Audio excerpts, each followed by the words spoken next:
Општина Бутел веќе неколку години е заборавена општина. Овде речиси скоро и ништо не се случува.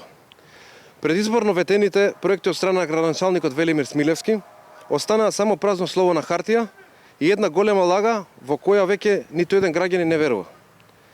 Еден од поголемите проекти кој се наоѓа во предизборната програма на Смилевски е изградба на плоштад во Бутел 1. Токму на ова место, каде што денеска се наоѓаме, требаше да има плоштад. И тоа, внимавајте, со крајен рок на изградба до 2019 година.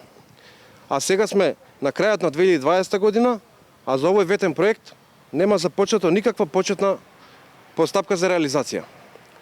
Ова е уште една од големите лаги на Смилевски. Граѓаните на општина Бутел се свесни за сите лажни предизборни ветувања, за огромната неспособност на оваа локална самоуправа и токму затоа СДСМ во општина Бутел на последните парламентарни избори изгуби со 1500 гласови разлика. Сакаме јавно да го прашаме Смилевски. Зошто ги излажа граѓаните на општина Бутел? Зошто нема реализирано нити еден од ветените капитални проекти за нашата општина?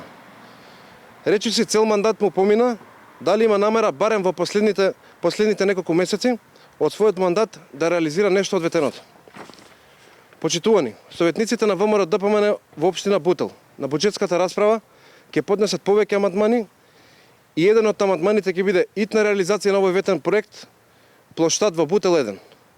Се надеваме дека колку толку ќе го освестиме Смилевски, барем неколку од проектите кои тој лично ги ветуваше, да ги реализира, во што искрено за жал не веруваме. Почитувани граѓани на општина Бутел, со жалење можеме да констатираме дека Велимир Смилевски ќе остане еден од најнеспособните градоначалници на една општина на територијата на градот Скопје. За најголема жал, од сето ова, најдебелиот крај го излекуваат жителите на општина Бутел, бидејќи беа сурово предизборно прелажани. Ви благодарам.